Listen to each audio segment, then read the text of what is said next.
네, 여의도 대나무 숲 시간이죠. 더불어민주당 이지은 교육연수 부원장 옆에 나와 계십니다. 어서 오세요. 안녕하세요. 네, 어제 난리가 났더군요. 법사위. 그러니까요. 보시고 다들 이제 뒷목 잡고 그러니까. 쓰러지신 분들 여러 계실 것 같아요. 맞습니다. 저는 네. 그거 보면서 예전에 노무현 대통령께서 검사와의 대화할 때 네. 국민들이 보면서 아, 검사스럽다 이런 말을 그랬죠. 했었잖아요. 네. 그게 뭔지 다시 또 떠오르더라고요. 아, 저게 바로 검사스러운 거구나. 네. 저 오만하고 거만하고 그런 모습들을 보면서 황당하고 기가 차고 정말 야, 덕분에 그래도 검찰개혁이 추진력을 좀 받겠다 이런 생각도 좀 들었습니다. 아, 제가 당시에 그 노무현 대통령 검사와의 대화 할 때 저도 그걸 이제 당시 기자 생활을 하고 있었기 때문에 화면으로 계속 봤는데 그때 정말 충격을 받았어요. 아, 네. 검사란 사람들이 저런 사람들이구나. 그래서 이제 각인이 됐죠. 그런데 한 20년 정도 지나서 내용은 똑같이 문제가 있는데 태도까지 더 안 좋아졌어요. 네. 당시 맞습니다. 검사들은 그래도 똑바로 앉아가지고 뭐 그렇죠. 듣는 척이라도 했잖아요. 네. 그런데 지금은 거의 뭐 네가 어쩔 거야 이런 표정으로 앉아 있어서 와 놀랍다. 정말 안 좋게 진화됐구나라는 생각을. 그러니까요. 저도 그거 보면서 다른 사람들이랑 이야기를 좀 했었는데 다른 분들이 아, 윤석열 뭐 한동훈 이런 사람들이 이상한 사람인 줄 알았는데 다 그런 집단이구나. 뭐 이런 얘기를 하시더라고요. 네, 유유상종은 과학이라고 하죠. 어떤 드라마 대사의 한 대목이었습니다. 어제 법사위 영상 저희가 좀 준비했습니다. 연어 파티한 적 있어요, 없어요? 없습니다. 또 검사가 묻지 않았던 내용까지 모두 상세히 구체적으로 진술해서 그 진술의 신빙성이 굉장히 컸습니다. 그러면 이하영 부지사가 지적해서 증거를 새로 찾은 것도 있나요? 이화영 부지사가 국정원 문건을 한번 보자고 얘기를 했었고 법원이 직권으로 영장을 발부했고 그에 따라서 국정원 문건이 입수됐습니다. 네, 조금 전에도 우리 박균태 의원하고 얘기를 좀 나눴습니다만 이 이제 대북 송금 이 사건 자체가 무리한 기소였다라는 게 사실 핵심이긴 한데 네. 그 과정 속에서 이제 연어 술 파티라는 굉장히 자극적인 아이템들이 계속 나와서 네. 뭔가 본질을 좀 흐리는 면이 없지 않아 있습니다만 그럼에도 불구하고 여기에 대해서 진실을 규명해야지만 그 이후에 또 한 발 더 나아갈 수 있기 때문에 자꾸 이 말씀을 드리는데 연어 술 파티 이건 굉장히 뭐 아니면 도잖아요. 네. 있었다 없었다잖아요. 맞습니다. 박상현 검사는 끝까지 없었다고 얘기하고 네, 네. 다수의 교도관들은 있었다고 진술하고 있어요. 네. 이게 거짓말한다고 해서 될 일이 아닌 것 같은데 맞습니다. 어떻게 봐야 될까요? 네. 그리고 일단 연어술 파티가 단순히 이제 그 사람들한테 특혜를 줬다가 아니라 얼르고 달래고 구스르면서 본인이 원하는 걸 주면서 회유와 협박을 한 증거거든요. 의혹이죠. 예, 네. 예. 그래서 증언을 바꿨다라는 내용이기 때문에 이 부분이 중요한 건데요. 네. 지금 그 당시 교도관과 해당 검사가 둘이가 말이 다릅니다. 네. 다른데 그럼 둘 중에 한 명은 거짓말을 하고 있다는 건데 그렇겠죠. 누가 거짓말을 하냐 이럴 때는 거짓말을 할 이유가 있었는지를 봐야 됩니다. 근데 교도관 같은 경우에는 박상현 검사가 연어 술 파티를 주최를 했고 김성태가 술도 마셨다. 네. 그래서 교도관들이 항의를 했다라고 그렇죠. 얘기를 했습니다. 네. 근데 이 교도관은 거짓말을 할 이유가 없습니다. 굳이. 맞습니다. 왜냐하면 이 검사한테 무슨 억하심정이 있길래 이런 거짓말을 하겠습니까? 그렇죠. 그리고 교정본부는 법무부 산하에 있는데 법무부에 다 검사들이 나가 있습니다. 네. 여기서 괜히 검사한테 무고하게 이런 거짓말을 했다가는 이 사람은 직장 생활을 못 합니다. 완전히 찍히는 거죠. 그렇죠. 네. 그렇기 때문에 사실이 아니라면 이런 말을 하기 힘들다고 봐야 됩니다.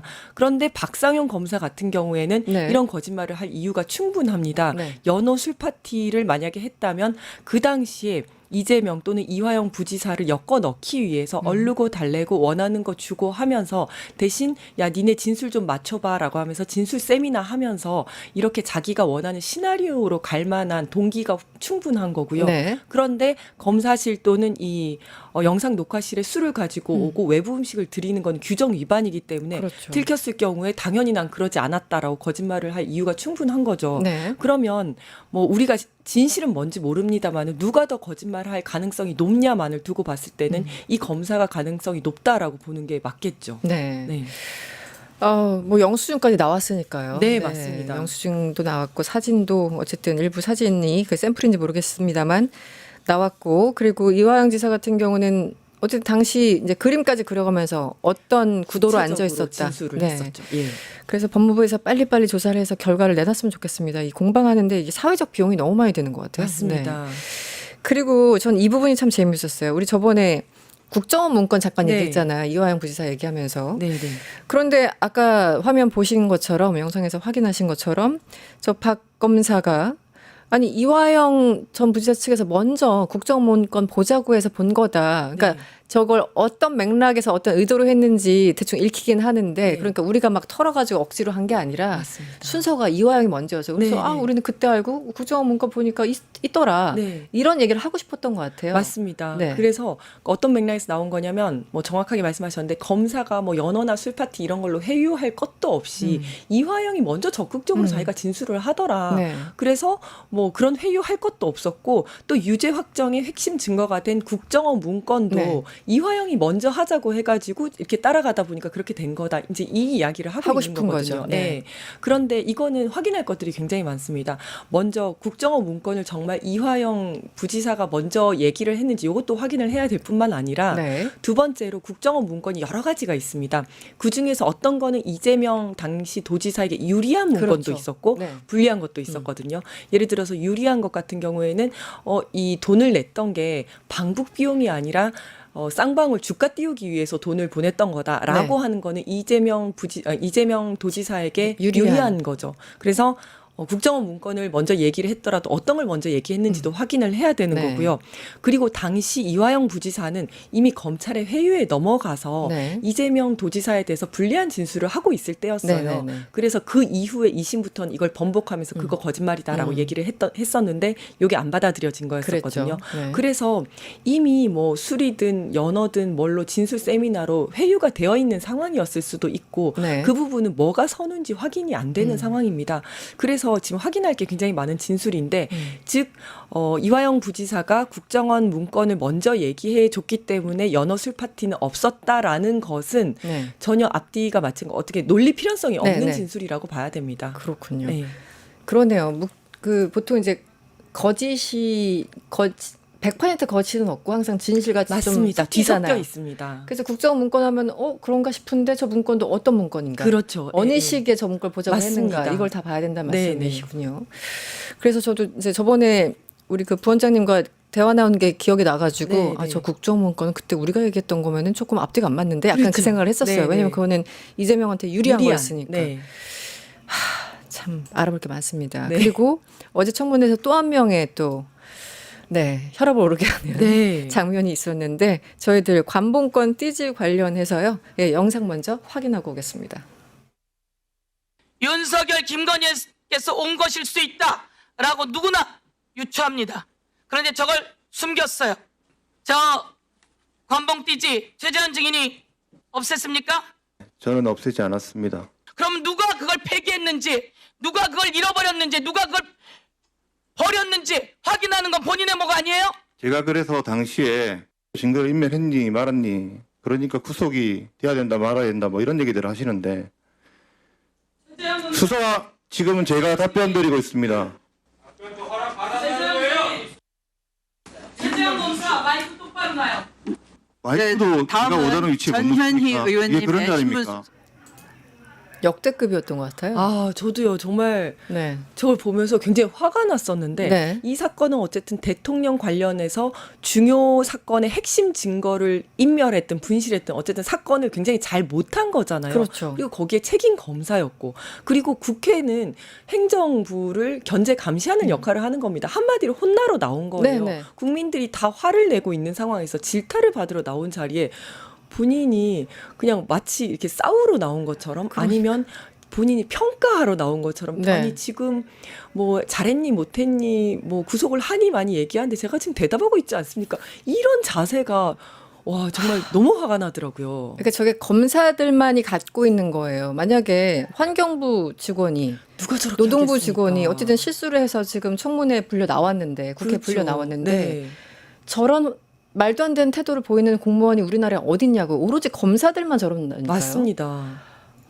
저 마이크는 거의 뭐 앞에 있었으면 뭐 하나 집어 던질 듯한 그러니까요. 그런 자세였는데 보면서 와 저런 사람들이 검사하는구나라는 생각을 다시 한번 하게 그러니까 저 됐어요. 마이크를 위로 네. 탁 올리는 것도 나 기분 나쁘다, 나 말하지 그렇죠. 않겠다라는 네. 표시를 딱 내는 거지 그런 않습니까? 거죠. 나 더 이상 말하지 않겠어. 그래서 딱 올리는 거잖아요. 근데 그걸 가지고 지적을 했더니 그럼 마이크도 내가 원하는데 못 넣습니까? 이런 것까지 하나하나 다 따박따박 대답을 하는 겁니다. 아니 이게 잘못이 없는데 무조건 잘못을 인정하라 이런 맥락도 아니고 네. 더군다나 문제가 있었기 때문에 한마디로 이제 혼나는 상황인데 그렇죠. 저렇게 당당하게 더군다나 보통 카메라들이 저렇게 앞에 있고 네. 저렇게 수많은 사람들이 기자도 있고 하면은 사람들이 겸손하지 않던 사람도 겸손해지잖아요. 겸손한 척이라도 척이라도 솔직히. 하죠. 네. 네. 쇼라도 하라는 얘기인데 그렇죠. 그것도 그것도 안 지금 하는 안 되는 거죠. 상황이어서 네. 아 진짜 저는 뭐 구분 못 하는구나 맞습니다. 싶었어요. 근데 저는 저걸 보면서 확실히 저 청문회를 하기를 너무 잘했다라는 생각이 그렇죠. 드는 게 네. 그 검찰의 저런 아나무인격인 저런 태도를 국민 앞에 그대로 고스란히 이제 노출을 하기도 했을 뿐만 아니라 네. 저기서도 굉장히 밝혀진 내용들이 많은 것 같습니다. 아 어제요, 네네. 네네. 그러니까 일단은 저게 이제 2018년 사건 정치자금법 위반 사건을 수사를 하는데 2022년도께 찍힌 관본권을 가지고 온 거잖아요. 네, 22년 5월 거를. 맞습니다. 네. 이거는 위법 수집 증거거든요. 네. 가지고 와서는 안 되는 건데 본인들은 추직 몰수하려고 가지고 왔다라고 얘기를 합니다. 추직 몰수도 안 됩니다. 추직 몰수할 거면 본인이 거기 있는 돈 아무거나 가지고 와도 됩니까? 그게 아니거든요. 네. 그래서 전 이걸 보면서 두 가지 생각이 들었는데 평소에도 이런 식으로 위법 수집 증거들이 많았다. 위법하게 수사를 했다. 평소에도. 네. 아니면 두 번째는 이게 뭔가 정말 숨겨야 할 증거였기 때문에 네. 가지고 와서 띠지를 일부러 훼손했겠구나 네. 라는 생각이 들었어요. 네. 그리고 이 담당 검사가 정말 이상했던 게 압수할 때 네. 보통 압수 목록에다 다 쓰게 되어 있습니다. 네. 1, 돈 1,000만 원이든 1억이든 얼마든 써놓고 2 해서 관본권 띠지 및 스티커 뭐라고 써 있는 스티커 이렇게 해서 다 하도록 되어 있는데 네. 박은정 검사가 물어보는데 네. 이 압수 목록에다 관본권 띠지와 스티커를 안 썼다고 하더라고요. 그 대목 있더라고요. 네. 그래서 왜 안 했냐 그랬더니 자기가 그거 놓쳤다라는 식으로 실수로 인정을 했습니다. 그러면 이게 이제 쭉 연결시켜서 생각을 해보면 그리고 하나가 더 있는데 네. 그다음에 없어졌다는 걸 알면 이거는 이제 장경태 의원이 질문을 한 건데 없어졌다는 거 알면서 보고를 했냐? 보고를 안 했습니다. 그러면 왜 보고를 안 했냐? 나중에 보고를 하면 된다고 생각했다. 그때 너무 바빠서 못했다. 네. 그럼 나중에 했냐? 보고를 안 했습니다. 마지막까지 보고를 안 끝까지 했습니다. 안 했군요. 안 했고 그다음 본인은 발령이 나서 갔어요. 그러면 후임 검사한테 인수인계를 했냐? 안 했다고 했습니다. 인수인계도 안 했어요. 인수인계도 안 했어요. 그래서 어디 그 언론 보도에서 단독으로 나오고 난 다음에 이제 이게 없었다는 걸 뒤늦게 이제 알려지게 됐고 이 사람이 자기가 잘못했다라는 게 뒤늦게 밝혀지게 된 거예요. 이거를 쭉 연결을 시켜서 생각하면 아예 처음부터 이 관본권 띠지에는 밝혀져서는 안 되는 중요한 증거가 있었고 네. 그래서 처음부터 압수를 해서는 안 되는 거를 압수를 명목으로 해서 가지고 와서 그 띠지를 증거 고의적으로. 목록에도 안 넣고 없어졌음에도 불구하고 보고도 일부러 안 하고 누락시킨 거 아닌가라는 생각이 드는 거예요. 없어진 건지 없앤 건지 없앤 건지. 네. 모르지만 우리는 일반적인 사람들은 없앴지라고 추정하죠. 그렇죠. 네. 굉장히 아이러니하게도 처음부터 끝까지 고의적으로 이거를 그러니까 압수 대상도 아닌데 압수를 해가지고 거기서부터 시작을 네. 해서 그다음에 압수 목록에 띠지를 아예 넣지도 않았고 없어졌는데도 보고도 하지 않았고 만약에 본인이 이거 실수로 없어졌다면 보고를 해야 되잖아요. 당연했겠죠. 네. 그러니까 1월 달에 1월 8일인가 하여튼 없어졌다는 얘기를 이제 들었고 네. 그리고 보도가 나온 게 4월인가 그랬으니까 한 3개월 동안 그냥 입국딱 하고 있다가 그렇죠. 예. 그 인수인계도 그때도 보고를 안 했다는 거네요. 보고를 안 했고 안 하고 그냥. 후임 검사한테 인수인계도 안 했고 언론에 나니까 그제서야 이제 이야기가 나온 거죠. 너무 일관성 있는데요. 그렇죠. 스토리가. 네. 그래서 네. 이거를 뭐 실수를 첫 번째도 실수하고 두 번째도 실수하고 세 번째도 실수했다기보다는 일관된 고의를 가지고 그냥 이 띠지를 없애려고 했던 거 아닌가? 여기 아주 중요한 증거가 있었던 거 아닌가라는 생각이 들더라고요. 어제 이 법사위를 보면서.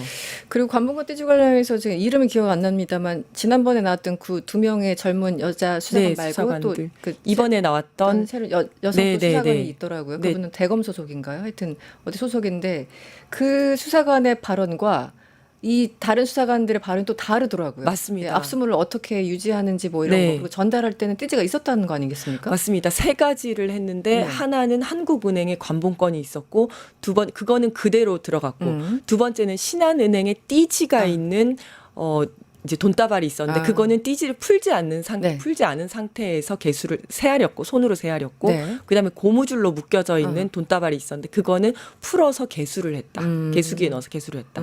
정확하게 기억을 하고 있는 거죠. 네네. 예.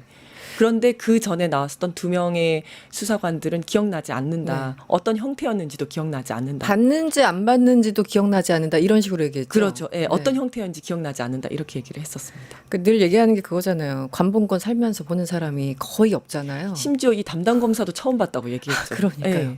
그건 잊을 수 없는 기억이라는 맞습니다. 사람들이 있는데 네. 그래서 이 진술이 참 허술하다라는 생각이 다시 한번 들었습니다. 네. 근데 어쨌든 어제 그 국회에서 법사위에서 이렇게 공개적으로 질의응답한 과정이 굉장히 유효했다고 저는 생각을 하고요. 맞습니다. 그리고 이 검사가 얼마나 진짜 이렇게 검사스러운지 예, 이런 것들을 오만하고 거만하고 국민을 이렇게 정말 무시하는지 이런 것들이 그대로 보여줬다라고 생각을 하고요. 네. 그런데 이제 이 검사들이 여기 나와서 이렇게 버릇없는 행동을 하는 것들이 도대체 왜 저럴까라고 생각을 해보면 굉장히 이례적이잖아요. 네. 저는 이런 생각이 들었어요. 이 사람들이 내부의 어떤 영웅이 되려고 하는 거 아닌가라는 생각이 들었어요. 그렇잖아도 검찰개혁 추진과 관련해서 민주당에 네. 대해서 굉장히 이제 반발 심리, 거부감 이런 게 있을 겁니다. 불만이 내부적으로. 있겠죠, 내부적으로는. 네.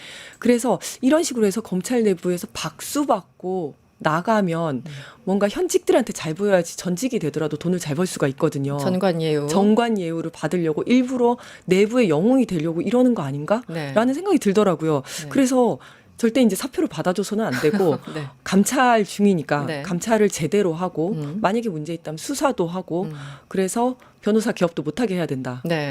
이런 거기까지 가야 생각이 된다. 들었습니다. 네. 예. 알겠습니다.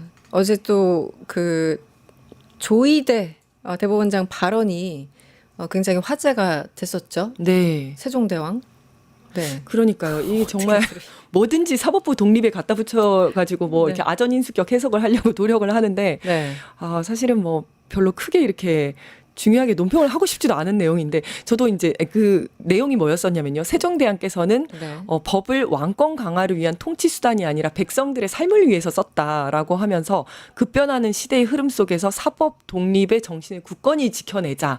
마치 세종대왕님의 이런 모습으로부터 우리가 본받아서 네. 사법부 독립을 지켜내자 이렇게 얘기를 한 거거든요. 그런 거죠. 근데 세종대왕이 훌륭한 분이신 건 맞죠. 맞고 우리가 다 알지만 그 당시에는 입법, 행정, 사법이 전부 왕이 다 갖고 있었던 시대였고 사법부 독립을 말할 상황이 아니에요. 말 그대로 왕권 시대였는데. 왕권 시대고 본인이 법관도 하시고 본인이 국민을 위해서 입법도 하시고 행정도 하시고 사법도 하셨던 분이신데 그때를 본받아서 우리가 사법부 독립을 이루자라고 하는 건 정말 앞뒤 말이 안 맞는 건데 비유도 아니 이런 물론 이야기를 하고 있습니다. 이게 정말. 세종 국제 컨퍼런스란 이름 때문에 네. 굳이 근데 세종대왕에 대해서 아니 칭찬할 것과 네. 우리가 본받을 게 얼마나 많습니까? 그런데 갑자기 왕권 강화를 위한 통치 수단이 아니라 백성들의 삶의 질을 이게 너무 연결이 안 되고 네. 있어요. 더군다나 정치 한복판에 뛰어들면서 삼권 분립 자체를 훼손시켰던 게 본인 아닙니까? 맞습니다. 5월 1일에. 예, 예. 그러니까 저는 사실은 되게 웃었거든요. 네. 듣자마자 진짜 이런 얘기를 했다고? 약간 이런 느낌? 너무 말이 안 되는 소리를 한 겁니다. 네. 그래서 박수현 대변인도 나와서 뭐 논평을 좀 하셨던데 아무리 준비된 거였다고 하더라도 이게 맥락이 있을 텐데 어떻게 이런 얘기를 하느냐 이런 얘기가 지금 민주당에서 나오는 것 같습니다. 네. 어쨌든 당시 상황도 그렇고 어제 법사위에서 또 긴급 의결을 해서 조희대 대법원장 나와라 지금 이렇게 의결을 한 상황인데 이건 또 어떻게 보세요? 국민의힘이 워낙 이제 뭐 기습적이다. 이거는 사법부를 다시 한번 유린하는 것이다라고 국민의힘에서 주장을 하는데 어떻게 보였어요? 청문회에 나와라. 조희대 30일 날 나와라. 네. 저는 좀 책임 있는 자세를 보여야 된다고 생각합니다. 지금 이제 조희대 대법원장에 대한 사퇴 요구가 굉장히 거센데 네. 민주당뿐만 아니라 지금 국민의 한 60% 이제 어제 그 여론조사 결과가 나왔더라고요. 아, 네. 요거 이제 말씀드려야 될 것 같은데 이 여론조사는 여론조사 수치가 꽃에서 진행된 조사로 전국 만 18세 이상 남녀 1,007명 대상으로 신뢰 수준 95% 표본 오차 플러스 마이너스 3.1% 포인트. 네. 고요 자세한 내용은 중앙선거 여론조사 심의위원회 홈페이지를 참고하시면 되는데 네. 60% 가량이 다 조희대 대법원장에 대해서 사퇴를 하라고 요구를 했습니다. 사퇴하라고. 네, 사퇴하라고 네. 요구를 했습니다. 이게 이제 직위원이 구속 취소를 했는데도 여기에 대한 적절한 조치를 하지 않았고 네. 또 변호사로부터 그 룸사롱 접대를 받았다라는 의혹이 있는데도 감찰 결과를 아직도 이야기하지 않고 있습니다. 몇 달이 지났는데 그걸 지금 확인을 못 맞습니다. 합니까? 예, 네. 그리고 본인이 이재명 공직선거법 위반 사건 관련해서 이틀 만에 표결을 하고 네. 7일 만에 이거를 선고를 하고 그랬죠. 선고 끝난 지 1시간 만에 한덕수가 출마 선언을 하고 네. 이 이상한 상황에 대해서 전혀 이야기를 하고 있지 않습니다. 네. 그리고 그런데도 불구하고 뭐 이제 내란 전담 재판부가 된다 아니면 사법 개혁을 한다 이런 이야기가 나왔더니 대법관 회의를 해가지고 말도 안 되는 이제 그때 또 이제 그거를 디펜스하는 이상한 네. 이야기들을 했죠. 자신들에 대한 반성은 없이 기득권을 지키려는 이런 모습들에 국민들이 다 분노를 하는 거 아닙니까? 그렇다면 지금까지 본인이 침묵해 왔던 네. 것들 그리고 여러 가지 의혹들에 대해서 좀 책임 있는 자세로 좀 대답을 해야 된다라고 생각을 하거든요. 네. 그래서 본인이 사법부를 살리고 싶다면 본인이 나와서 본인이 잘못한 것들에 대해서 솔직하게 이야기를 하고 만약 억울한 점이 있다면 네. 해명을 할 기회를 주는 거니까 네. 해명을 하는 것도 필요하다고 생각합니다. 네. 그렇죠. 사실 정말 억울하다면 나와서 해명할 수 있는 기회가 되니까. 그래서 사실은 조희대 대법원장은 이래저래 뭐 출근길이 됐던 퇴근길이 됐던 굉장히 자기적이긴 합니다만 네. 본인이 얘기할 수 있는 기회는 차고 넘쳤어요. 네. 그리고 어제도 다른 얘기를 할 수 있었잖아요. 그런데 네. 끝까지 태도 변화가 없는 거 보니까 한마디로 좀 답이 없다 이런 생각이 좀 들고요. 어쨌든 정치 한복판에 뛰어들어서 대선 후보를 제거하려고 했던 건 팩트입니다. 네. 팩트니까 움직일 수 없는 사실이고요.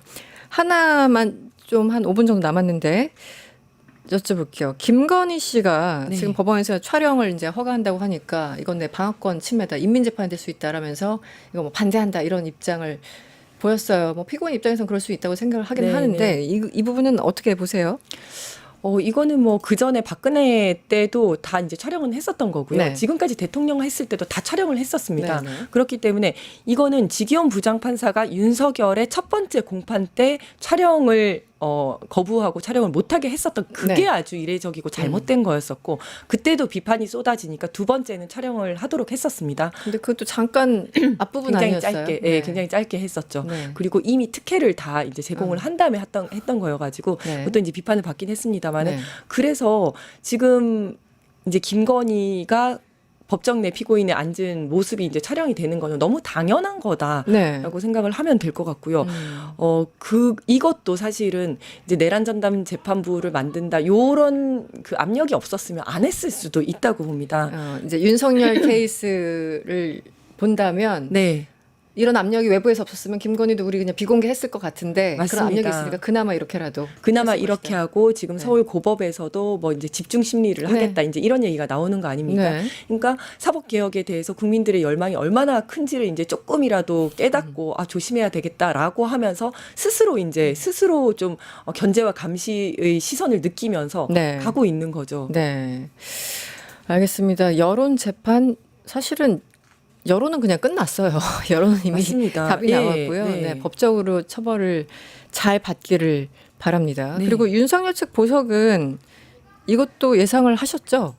네, 윤석열은 모든 걸다 던진다. 맞습니다. 네. 윤석열은 뭐든지 다 할 거고요. 나갈 수만 있다면 뭐든지 할 건데요. 보석을 해주면 재판에도 나가고 특검 출석 요구도 응할 수 있다라고 하면서 마치 거래를 하는 듯 흥정을 그러니까요. 하는 듯 라고 이렇게 했는데 저는 이게 사실은 출구 전략이라고 생각을 해요. 출구 전략. 출구 전략. 어떤 그러니까 의미예요? 이제 보석으로 나가는 건 본인이 굉장히 원하는 거였었고 그렇겠죠. 본인이 보석으로 나가면서도 이제 재판과 특검에도 좀 나갈 명분을 찾고 있는 거 아닌가라는 생각이 들었습니다. 왜냐하면 이제 구치소에 있으니까 보석으로 나가고 싶으면 이건 너무 당연한 거고 근데 지금 재판이고 특검도 안 나가고 있는데 이제 변호인들 입장에서는 굉장히 답답할 거거든요. 그렇겠죠. 특검에서 지금 어떻게 진행이 되는지 어떤 증거를 가지고 있는지를 알아야지 재판을 준비를 할 수가 있는데 네. 적어도 거기 가서 질문을 들어야지 그렇죠. 네. 특검에서 무슨 생각하고 있고 무슨 증거를 가지고 있구나라는 걸 알 수가 있거든요. 아예 안 나가고 있잖아요. 완전 이 특검과 재판에 대해서 네. 그 정보가 전무한 겁니다. 전혀 없는 겁니다. 이 변호인 입장에서는. 그러네요. 그것도 그렇고 지금 재판에도 불출석 9번째 불출석을 하고 있는데 네. 불출석하면 거기에 대한 불이익은 전부 피고인이 다 지게 되어 있습니다. 네, 네. 그러면 이제 몇 번은 이제 불출석하더라도 이제는 좀 출석을 해서 네. 본인 해명도 하고 이야기도 좀 해야 되는데 이제 그냥 아무것도 안 하고 있거든요. 변호인 입장에서는 이것도 좀 이제는 좀 나가야 될 텐데 이런 생각이 드는 겁니다. 그래서 이렇게 딜을 하려고 하는 것이다. 그렇죠. 출구 전략으로 네. 보석해주면 내가 나갈게라고 하면서 마치 내가 뭔가 해주듯이 하는 건데 저는 보석은 절대 해줘서는 안 된다. 말도 안 네. 되죠. 아니 절대 해줘서는 재판은 안 그냥 된다. 당연히 나가는 거예요. 맞습니다. 나 풀어주면 재판 나갈게 이런 게 어디 있습니까? 그런 게 어디 있습니까? 네, 그냥 아, 참. 강제로 구인을 하던가 아니면 그냥 강제로 저는 강제로 구인을 해야 된다고 생각하는데 네. 강제로 구인 지금 직위원이 안 하고 있지 않습니까? 그렇죠. 네. 그러면 그냥 그대로 불이익을 다 주면서 재판 그냥 진행해야 되고 그렇지 않고 무슨 보석을 해주고 이건 말도 안 됩니다. 오늘 새벽에 한학자 총재가 구속이 구속됐죠? 되는데 예, 네. 그것도 정말 잘한 결정인데 네. 한학자 총재라든지 아니면 윤석열 같은 경우에는 반드시 구속이 유지가 되어야 되는 사람입니다. 네, 네. 이 사람들은 그 다른 사람들을 심리적으로 지배하고 지휘하는 가장 높은 곳에 있는 정점에 권력의 정점에 있는 사람들입니다. 네. 이 사람들이 불구속 상태에 있으면 다른 참고인들이 좀 흔들릴 수 있으니까. 흔들릴 수 있고 용기를 내서 증언을 할 수가 없습니다. 제대로 진술을 할 그렇죠. 수가 없습니다. 구속을 유지해야 되는 이유입니다. 그래서 지위가 높은 사람일수록 더 네. 신병 확보가 중요한 이유가 맞습니다. 다른 사람들 때문에. 네. 알겠습니다. 오늘은 시간 다 돼서 여기서 마무리를 하겠습니다. 더불어민주당 이지은 교육연수원 부원장과 함께했습니다. 오늘 고맙습니다. 감사합니다. 유튜브 구독하고 실시간 채팅과 댓글을 남기시면 매일매일 7,000TTCO를 드립니다. 참여 방법은 통통물 어플을 다운로드하고 회원가입과 로그인을 해주세요. 마이페이지에서 나의 회원 고유 번호를 복사해주세요. 유튜브 구독 후 실시간 채팅이나 댓글창에 고유 번호를 한 번만 입력하면 준비 끝! 지금 유튜브 채팅과 댓글 쓰기 참여하고 7,000TTCO 받아가세요.